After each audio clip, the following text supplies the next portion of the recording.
Absolutely necessary, but first I'm going to hand over to Chris and then to Patrick, who will present the latest data. Thank you, Prime Minister. First slide, please. This is a version of a slide that listeners and watchers may have seen several times before, but as you can see, the weekly case rate for COVID, which is in the darker colours, mean that the numbers are worse, is spreading steadily. It was quite heavily concentrated in particular areas, and it is now over quite a large part of the country on the left. And on the right, you can see the rate of change. Anything in brown or yellow, the rate is increasing. The darker the colour, the more rapid the rate of increase. And again, across virtually the entire country now, there is a significant rate of increase. Next slide, please. The thing which correlates most with future NHS capacity and NHS activity from COVID is the spread in people over the age of 60. Although people younger than that can certainly get severe COVID, and some of them may need hospitalisation and indeed intensive care, the majority of the disease that causes really severe disease is in that age group. And as you can see, that's a smaller area, but again, that has widened very considerably and is going up across the country. Next slide, please.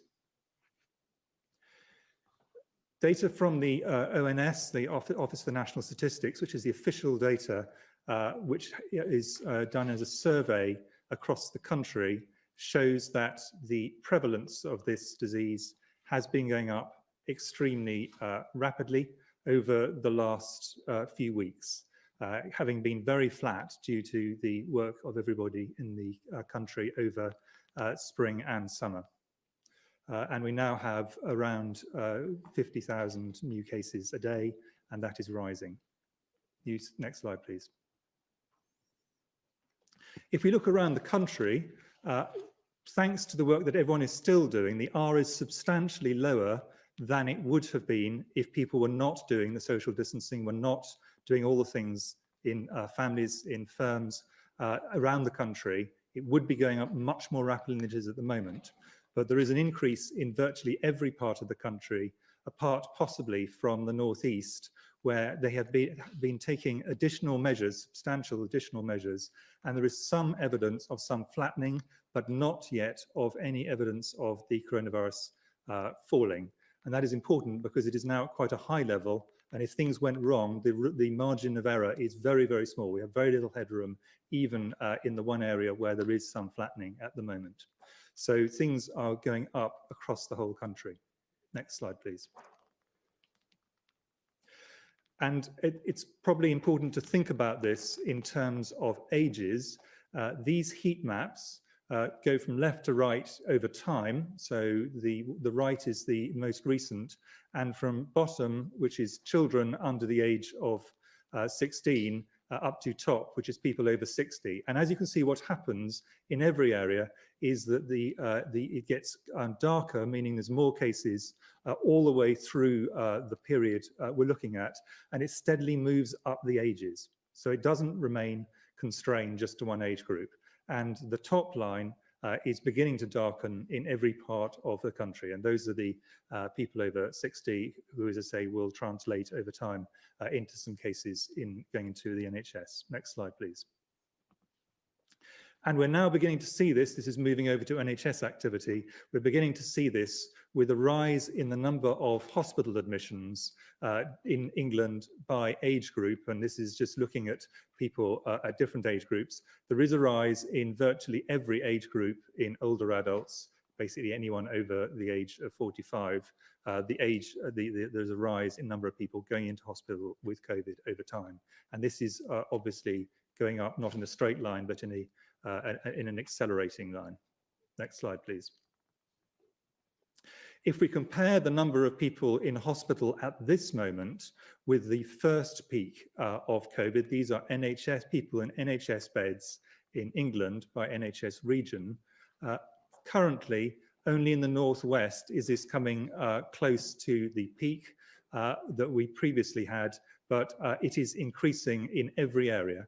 And if we do nothing, the inevitable result is that these numbers will go up, and they will eventually exceed the peak that we saw in spring of this year. Next slide, please. And therefore, if you look at the NHS as a whole, inpatient beds, dark blue is August, light blue is September, and purple is October. You can see it was still falling in August. In September, initially flat, and then a very gradual increase in numbers, but now it is going up steadily on an exponential curve. Next slide, please. Looking at individual hospitals, NHS hospitals, these are the hospitals with more than 100 COVID inpatients in them. This number will increase over the next weeks. And in green are hospitals which have got below half of their previous peak. In orange is the point where they actually get to half the number of people in hospital they had at the COVID peak. And in red is where they exceed the number of hospital inpatients they had at the peak of the first wave of this. And as you can see, the progression is steady, and we now have several hospitals with more inpatients with COVID than we had during the peak in spring. Next slide, please. Fortunately, the death rate, although rising, is still significantly below the peak, but the mortalities rate, the death rate, will track the number of people going into the NHS over time with a significant delay. And we're seeing increases now that are quite noticeable in the Northwest, Yorkshire and the Humber, and the Northeast, and increasingly in the Midlands as well. But the other areas will follow because they will follow the NHS admissions. So that's all the data in terms of looking backwards. Those have already happened. Patrick is now going to talk briefly about the projections forwards. Thank you. Can I have the first slide, please? So just to recap, at the moment, these are three different ways of looking at it from different studies or the consensus group from the modelers of the number of people every day with COVID, catching COVID new, and it's 50,000 plus most likely as the number, and perhaps 500,000 people or more overall with the disease. Next slide, please. The R was relatively flat and below 1. Below the red line means the epidemic is shrinking. Above the red line means it's growing. And you can see from August onwards, the R went above 1, the epidemic grew and continues to grow. So although some of the measures that are in place have eased off perhaps the rate of growth, it's still growing. And that growth from a high baseline means numbers get very big quite quickly. Because of this continued R above 1, the modelling group asked a number of academic groups to create scenarios as to what might happen on assumptions that R stays above 1 and goes between 1.3, 1.5 and possibly up over the course of the winter. And the next slide shows the early working from 2 weeks ago of some of those groups looking at deaths in England over the winter period. So this is early work scenarios looking at this on the assumptions of R, different groups, and as you can see, different groups come up with different answers depending on their models. But what is clear from all of them, in terms of deaths over the winter, there's the potential for this to be twice as bad or more in terms of the first wave compared to the first wave. So the models are clearly showing that this could be the case in these scenarios that are presented here. I want to move, though, from scenarios to now looking at the 6-week projections, which are more based on data now and have greater certainty than you can ever get when you're looking months ahead. This shows the hospital daily admissions. You can see the first peak on the left-hand side, and then over to the right-hand side, you come up to date, today, and then the projections forward over the next 6 weeks. And this is a consensus view across a number of modelling groups. And what you can see here is a projection that over the next 6 weeks into early December, the numbers exceed the numbers of hospitalizations in the first wave peak. And as Chris has already said, in some hospitals you see that already, but this suggests across the country as a whole, we would see this. Some hospitals earlier than others, some a bit later, but this is the projection in terms of hospital admissions over the next 6 weeks, with the uncertainties in the shaded blue area. Next slide, please. Inevitably, hospitalizations lead, unfortunately, to deaths in some people. Again, you can see the first wave on the left-hand side, and the dotted line indicates the top of the first wave. And on the right-hand side, you can see the projection from today going forward in the blue. And again, the light blue indicates the uncertainty range. But what you can see is the model suggests increasing, the models, this is a consensus across models, suggest increasing deaths over the next 6 weeks, so that by the beginning of December, the 8th of December, this is very close to the first wave peak if nothing is done. Now, clearly, if you stop the R from increasing, if you allow the R to come down, then you would flatten this off and then potentially reverse it. But on the current trajectory, that is what is thought to be the prediction for deaths over the next 6 weeks. And of course, that would continue to go up because the hospitalizations already exceeded the first wave peak. By this time, deaths would follow. So unfortunately, that's a very grim picture in terms of what this looks like in the absence of action and continued growth. Next slide, please. This is a complicated slide. It's from the NHS, and it shows what the impact of this would be on NHS beds. So on the left-hand side is acute hospital beds, and on the right-hand side is ventilator beds. It's the same curve you've just seen. So the first peak on the left, and then the projection on the right. So the projections that I've just shown you lead, when the NHS do their bed calculations, as peak usage being exceeded on the 20th of November. That's obviously not a precise estimate, but where this would fall on average, that the extra available beds would then be exceeded a couple of days later, 3 days later, and then extra capacity caused by having to postpone, unfortunately, all the things that nobody wants to postpone gets exceeded sometime later in December. And a similar picture is seen on ventilator beds, where the peak gets reached at the towards the end of November or in December, and the currently available get breached a little bit earlier. So this is a picture of what the NHS pressures would look like under the scenarios that are in the 6-week projection. I'll hand back to you, Prime Minister. Oh, thank you very much, Patrick, and thanks, Chris. Look, I'm afraid no responsible Prime Minister can ignore the message of those figures. And when I told you 2 weeks ago that we were pursuing a local and a regional approach to tackling this virus, I believed then, and I still believe passionately, that was the right thing to do, because we know the cost of these restrictions, the damage they do, the impact on jobs and on livelihoods and on people's mental health. And no one wants to be imposing these kinds of measures anywhere. And we didn't want to be shutting businesses, pubs, restaurants in one part of the country where incidence was very low, when the vast bulk of the infections were taking place elsewhere. And our hope was that by strong local action, strong local leadership, we could get the rates of infection down where the disease was surging and address the problem thereby across the whole country. I want to thank the millions of people who've been putting up with these restrictions in their areas for so long. I want to thank the local leaders who've stepped up, and local communities, because as you can see from some of those charts, you know, that the R has been kept lower than it would otherwise have been. And there are signs that your work has been paying off, and we will continue as far as we possibly can to adopt a pragmatic and a local approach in the months ahead.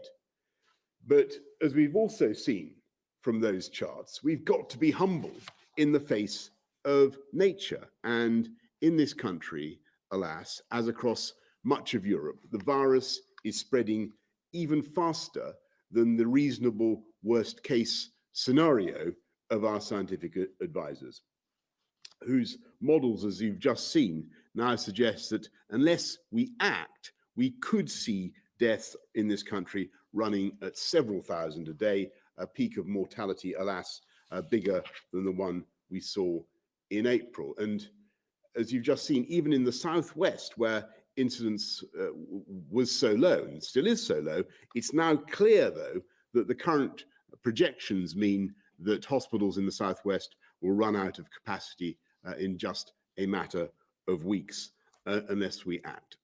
And let me explain why the overrunning of the NHS would be a medical and a moral disaster beyond the raw loss of life.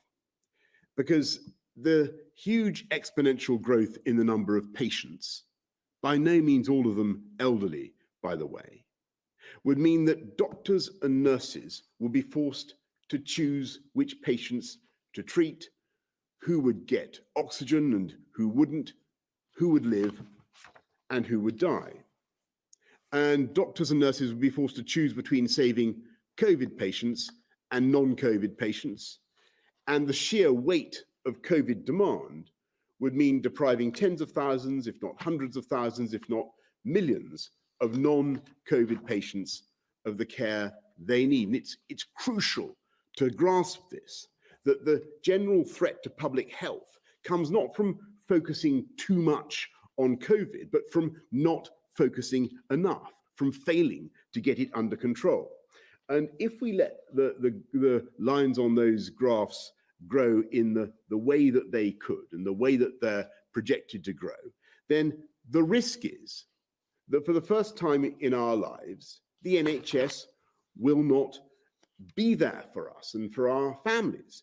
And even if I could now double capacity overnight, and obviously I'm proud that we have massively increased capacity. We do have the Nightingales. We've got 13,000 more nurses now than we had last year. We've got many more doctors, but it still would not be enough because the virus is doubling faster than we can conceivably add capacity. And so now is the time to take action because there is no alternative. And from Thursday until the start of December, you must stay at home. You may only leave home for specific reasons, including for education, for work, let's say if you cannot work from home, for exercise and recreation outdoors with your household or on your own with one person from another household, for medical reasons, appointments, and to escape injury or harm, to shop for food and essentials, and to provide care for vulnerable people or as a volunteer. I'm afraid non-essential shops, leisure and entertainment venues will all be closed, though click and collect services can continue and essential shops will remain open, so there's no need to stock up. Pubs, bars, restaurants must close except for takeaway and delivery services. Workplaces should stay open where people can't work from home, for example, in the construction and manufacturing sectors. Single adult households can still form exclusive support bubbles with one other household, and children will still be able to move between homes if their parents are separated. If you're clinically vulnerable or over the age of 60, you should be especially careful to follow the rules and minimize your contacts with others.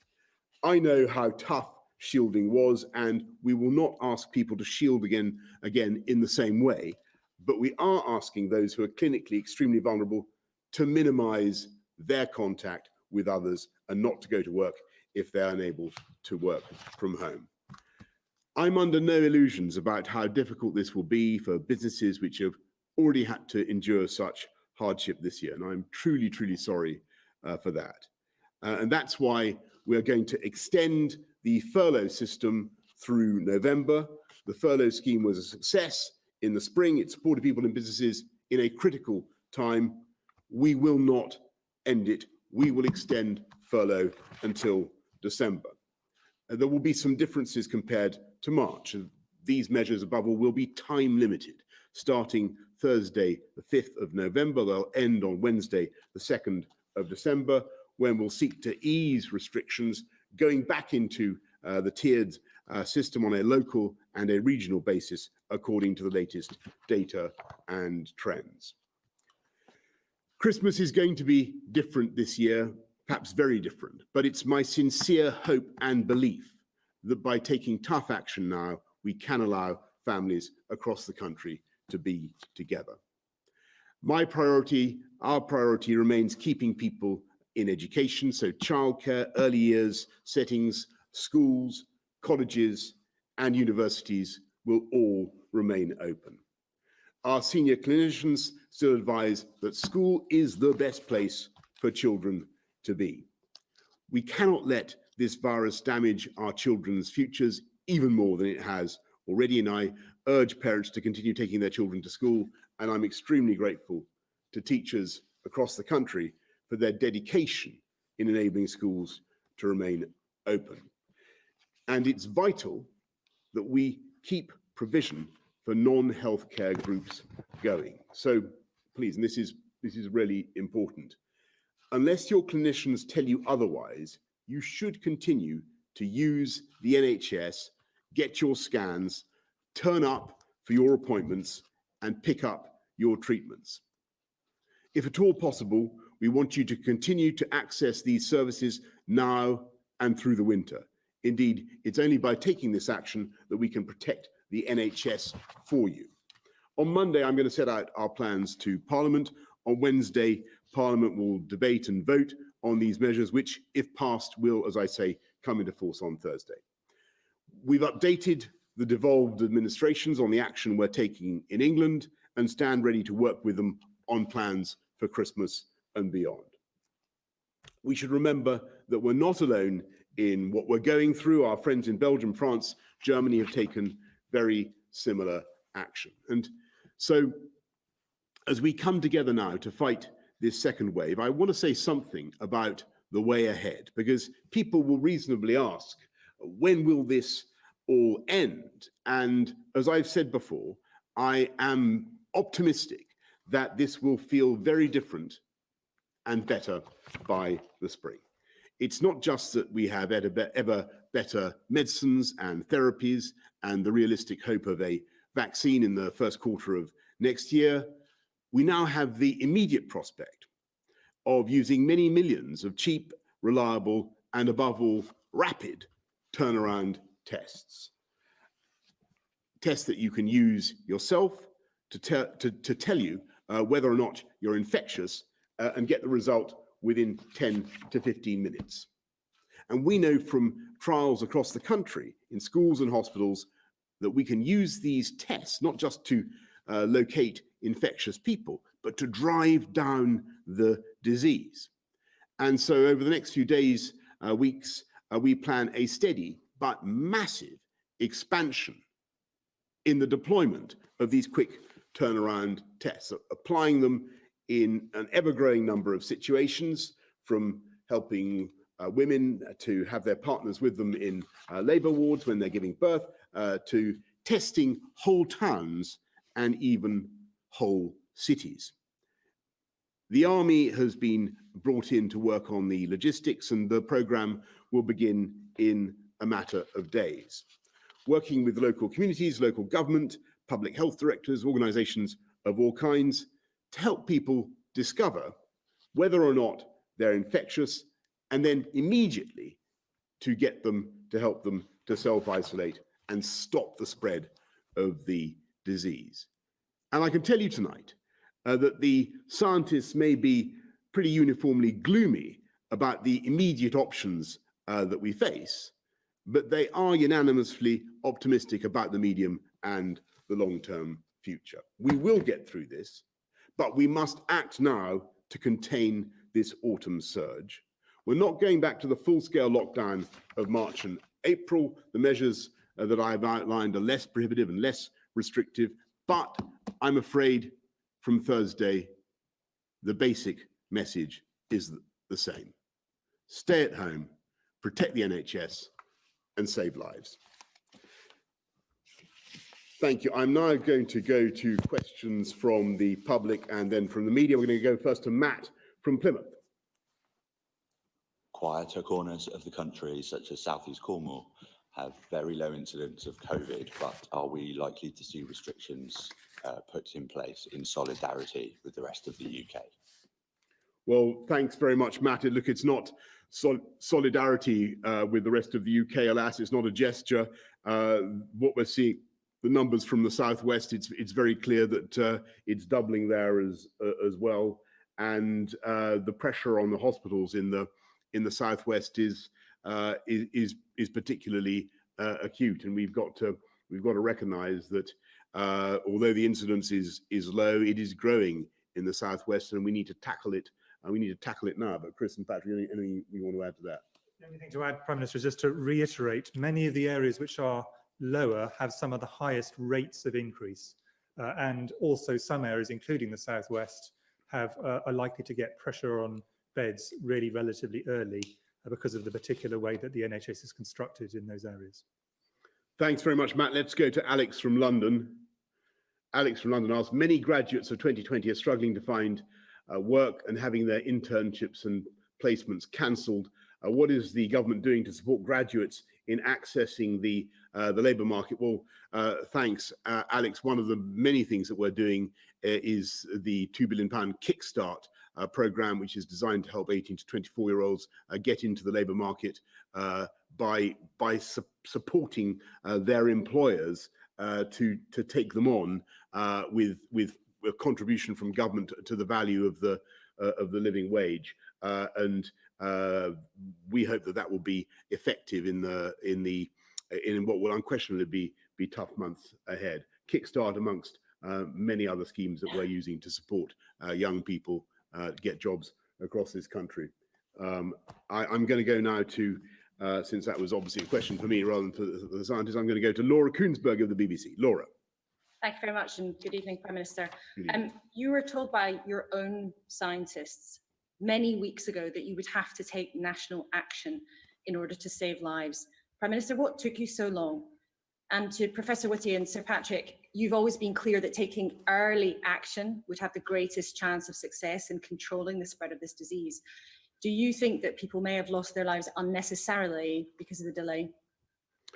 Well, Laura, let me just answer your question by saying this is a constant struggle and a balance that any government has to make between lives and livelihoods, and obviously lives must come first, but we have to be mindful the whole time of the scarring, the long-term economic impact of the measures that we're obliged to introduce. So I do think it was right and rational to go for the regional approach. You know, if we could have got the R down in those local areas in the way that we wanted, to get it below 1, I mean, we came very close in some places. I think that would have been a great way forward. Alas, in common with many other parts of this continent, we've just seen an overall growth rate in the second wave, and it has made it absolutely vital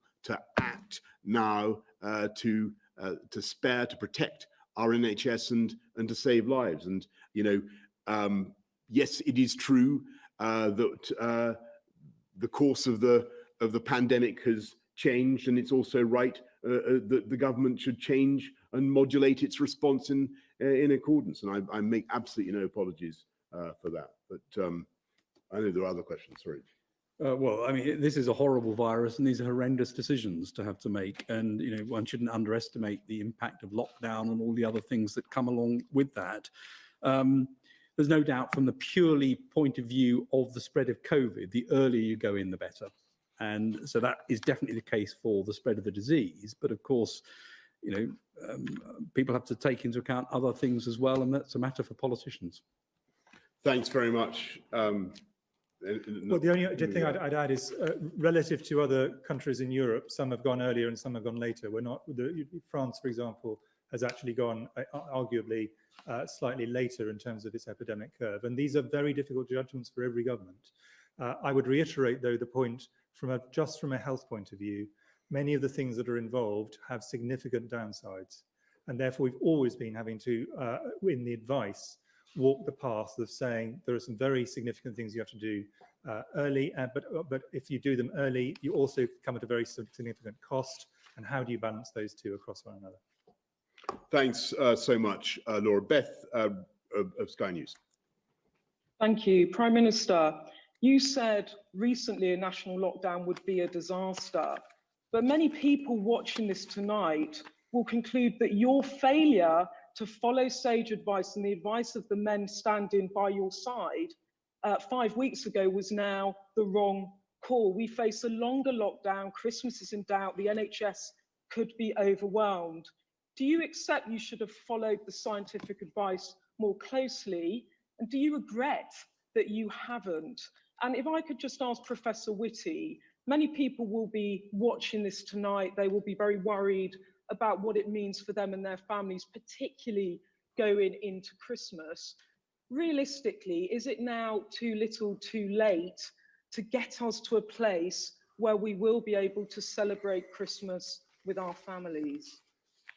Well, thanks, Beth. I just really repeat the point I made to Laura. We've obviously have to listen to all kinds of scientific advice, some of which tends in very much a different direction from some of the sage advice that you've seen.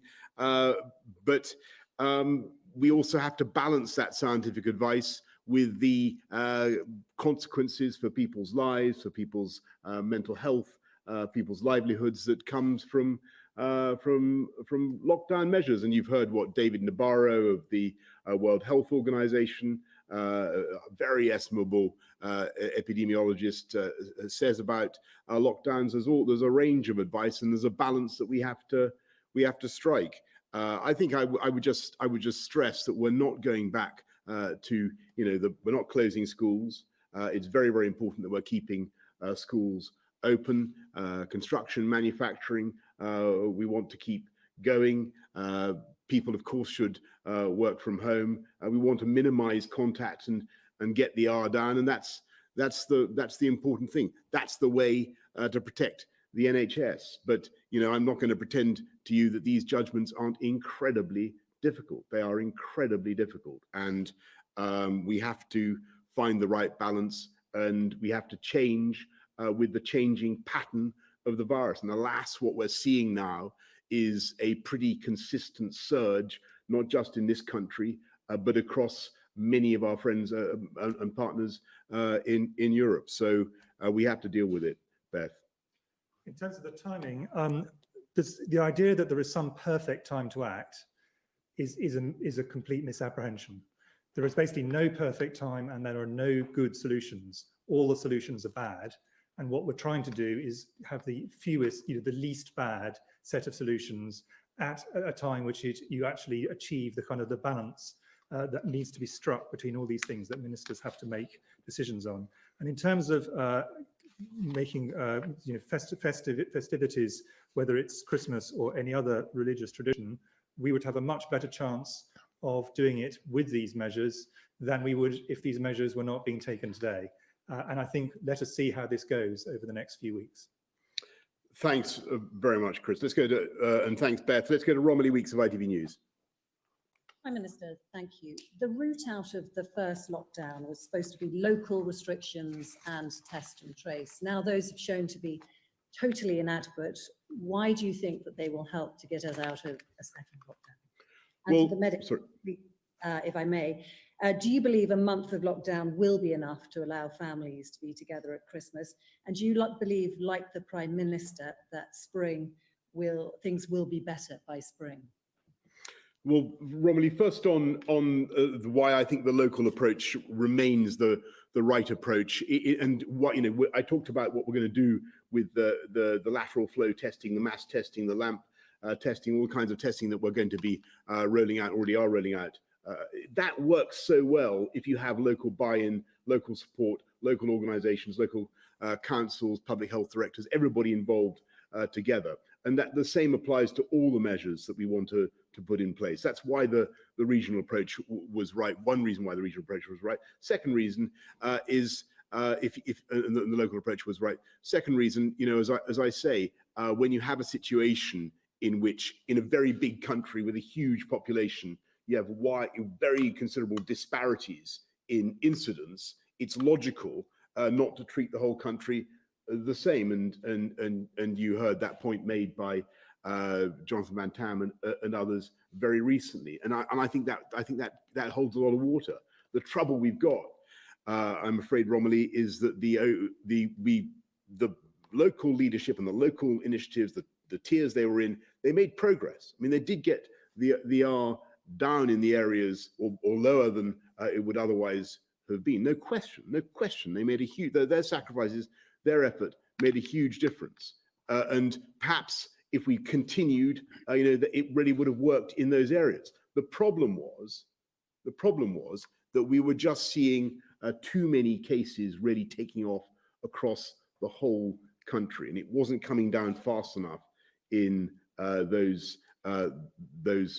most badly affected areas. And so you have to take a judgment, and we have to try now to get this thing, get the R right under control with the measures that we're setting out. Then as I said, to come out of it in December, and hopefully people will have something a bit closer to a normal Christmas as a result. But more important than that, we will be able to spare the NHS and save a lot of lives, and that's the fundamental objective.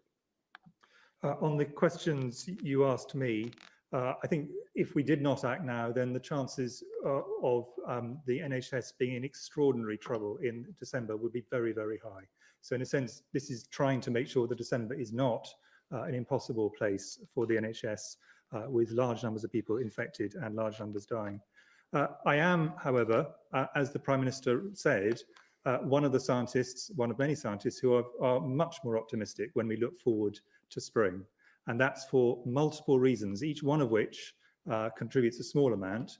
But the two biggest ones are, as the seasons move on, we all know that this is the late autumn and winter period is the period of greatest risk for respiratory viruses. That's true for everything, flu and many other viruses as well. And we expect that will come to our significant advantage when we come through to the spring for lots of reasons, people behaving differently because they're outdoors more, open windows and so on, and temperature. But also, and importantly, there are now multiple shots on goal from science.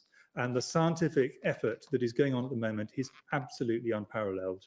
From the UK, with enormous work done through the National Institute for Health Research and Medical Research Councils and Wellcome Trust and others, through and the academic sector leading that work, also through many countries doing the same kind of activities, and all the pharmaceutical industry engaged. If you think about that body of work, it is steadily going to come on top of this infection, just as it has every infection we've had to date. And I think it is important always to remember that medical science is remarkably effective, but the area it has been most effective is in tackling infectious diseases, and which used to be the predominant cause of mortality, and they've now changed. So the expectation that science will bring forward large numbers of things which cumulatively will get on top of this, I think is not an unreasonable one. That is what you would expect based on all previous experience. And I think there are three concrete things to bear in mind of the advances in science. First, we now know one drug, dexamethasone, that reduces death from COVID in patients requiring oxygen in hospital. Second, vaccines are now in late-stage clinical trials, and there are many in late-stage clinical trials, showing an immune response. Doesn't mean they're all going to work, but it's a very important step along the way. Third, the new testing approaches, so the idea of faster near-person testing, which has been difficult up until now, and it wasn't certain that you get there, now looks real as though that's going to come online. So those three things together are concrete, and you can see therefore the advances that are likely to come into play over the next months, and certainly by next year in spring and beyond, you start to see the effects of some of those. Thanks so much, Romilly, thanks. Let's go to David Wooding's son on Sunday. David.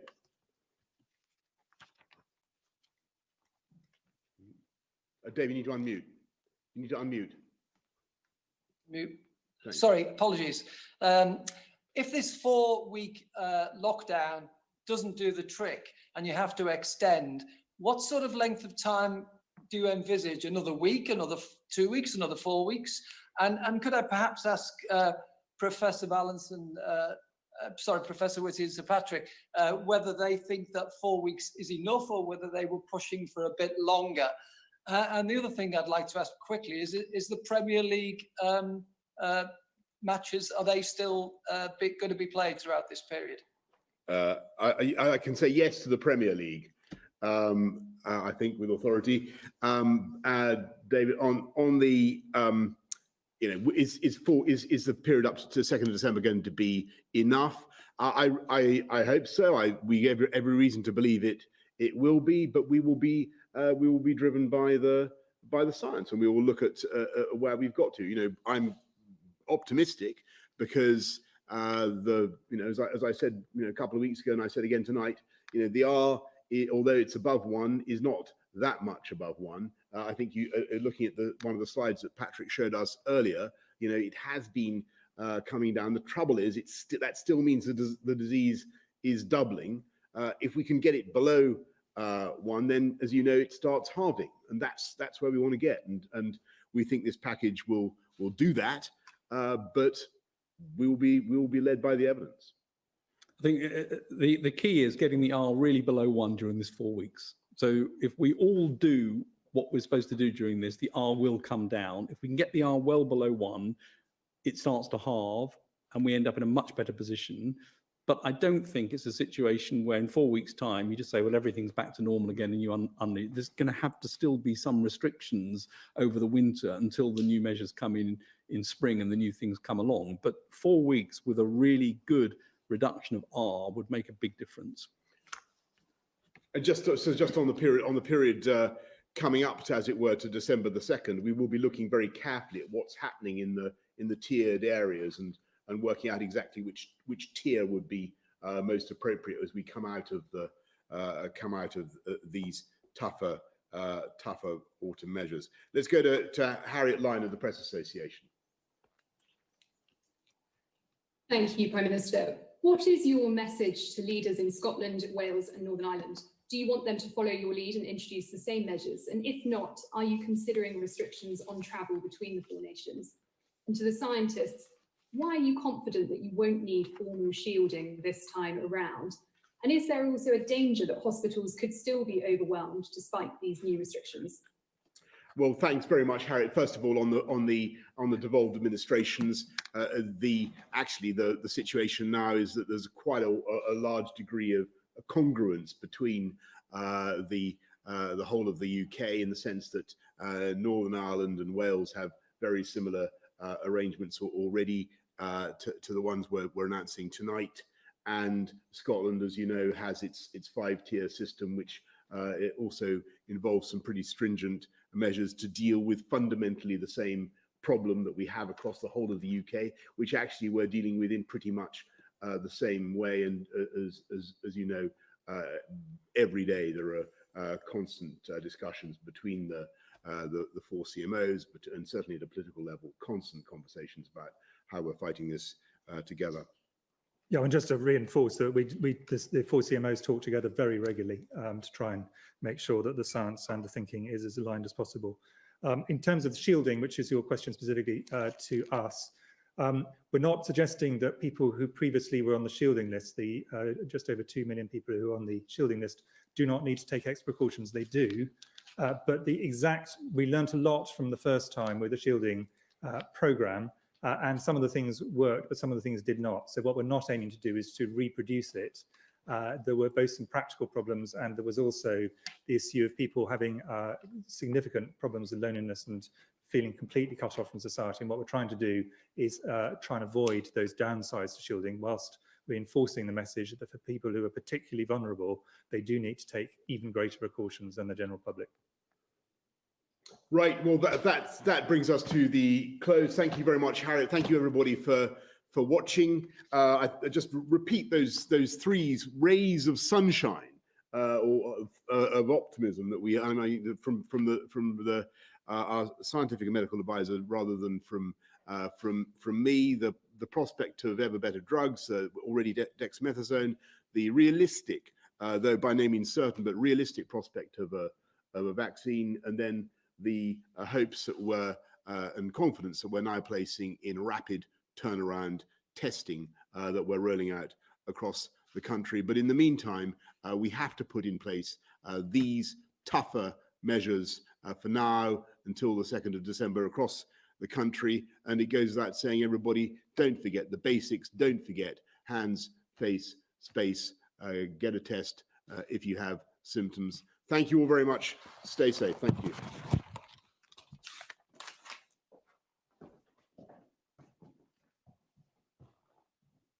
Questa puntata è offerta da Bellissima Pizza, 100% made in Italy. I nostri kit sono l'ideale per stare insieme, divertirsi e godersi una pizza italiana. Ordina oggi e ricevi domani a casa in tutto il Regno Unito.